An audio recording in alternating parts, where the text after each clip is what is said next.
啦，移民嘅嘢係咪？終於有啦。咁我成日都覺得其實大家好渴望有移民嘅資訊新聞，其實唔係一件好事嚟，因為每一次有移民嘅新聞其實都係麻煩嘢嚟。今次咧就講緊18個民進黨嘅立委啊，咁提議咧香港人咧應該咧秉照呢個嘅中偽秉照呢個大陸地區人民兩咩人民來往台灣定居嘅規定就要好似佢哋咁樣你要放棄原有嘅國籍，咁即係話咧，如果香港人咧，佢就話提議放棄香港嘅國籍啦。如果你有 BNO 咧，就放棄埋 BNO 啦，即係等於其實唔好話兩岸啦，唔好話係等於大陸地區人民啦，而係外國人呢個鬼佬去台灣，咁而家都好多明星鬼佬係咪喺台灣，咁佢哋係要放棄佢哋原有嘅國籍個 passport，放棄佢先可以攞台灣嘅國籍嘅。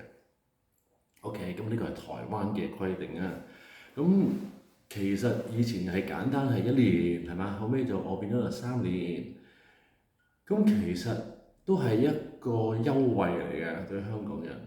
咁如果一個香港人唔去台灣，去英國，咁英國都係5+1係6年係咪？你去其他嘅地方好多都係5年6年，有啲甚至乎係10年。咁其實佢之前係優惠因為係香港人，佢覺得係自己人，所以就1年啦咁。嗰陣時好地地係咪呢個世界？咁後尾佢覺得喂唔係喎，有好多假嘅新嘅香港人就唔係好香港嘅喎，個心都咁咪應該要修改下咧？咁變咗3年啦。咁希望係穩穩陣陣嘅香港人啦。咁又因為上1-2個月咪有3個6配講係冇痛，跟住就戒翻去嘅。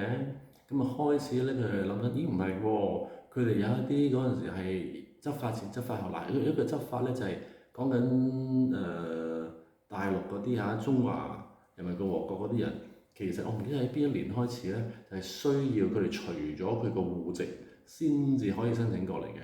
可能之前咧係唔需要，即係好耐之前唔需要嘅。咁所以有一紮人咧係冇除戶籍呢一個嘅資料俾到台灣嘅。咁佢而家就講緊啦，咁你哋咪應該補翻咧？咁你而家佢揾翻一紮陸配嗰啲去補緊啦嚇。喺3個月之內咧要補嘅。呢個新聞咧就係講緊，其實有啲人話我走嗰陣時已經冇晒㗎喎，啲嘢冇晒文件咯喎，除咗戶籍冇㗎。咁我而家點翻去再除除咗咯噃咁啦。咁呢個就係嗰個其中一個源頭嚟嘅。所以可能佢哋後尾諗下，咦唔係喎，你香港人入邊都有啲咁樣類似嘅中國人啊嘛。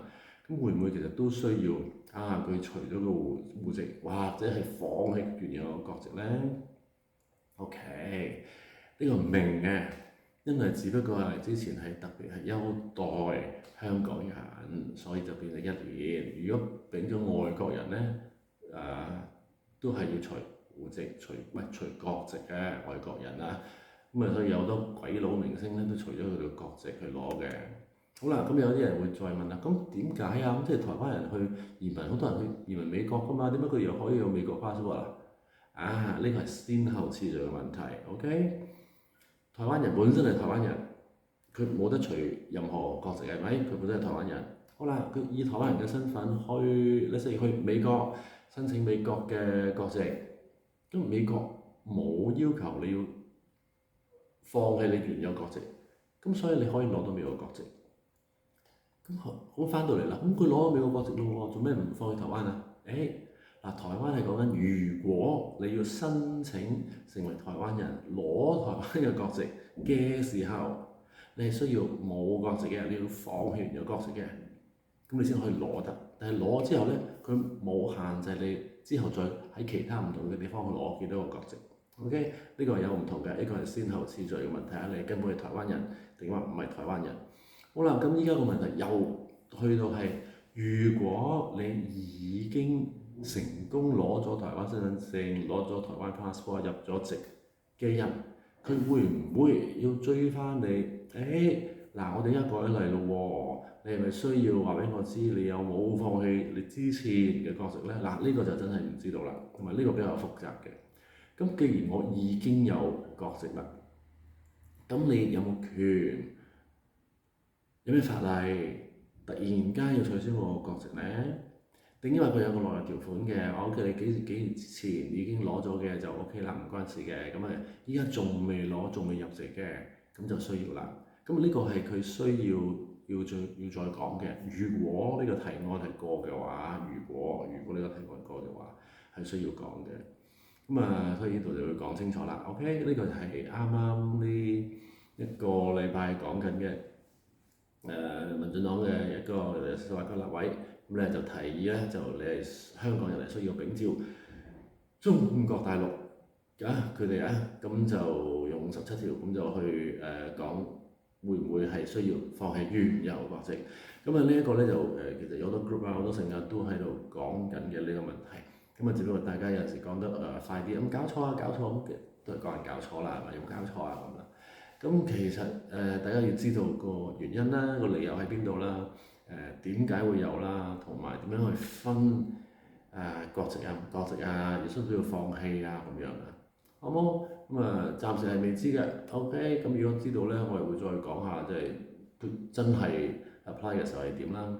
佢應該未用快嘅，係咪？應該係提案啫，提案之後表決啦，表決之後。又要再規劃啦，規劃之後再送審啦，再送審之後就要再去表決，再通過咁先至係嘅。咁就係快極咧，都應該有半年啩，係咪快極 ？OK，就係咁樣嘅。OK，大家就暫時就冇得擔心住，因為擔心得唔嚟嘅，因為冇辦法嘅，唔知道嘅。呢個禮拜仲有咩咧？台灣講緊Trump 啦，係咪？川普佢嘅稅好勁啦，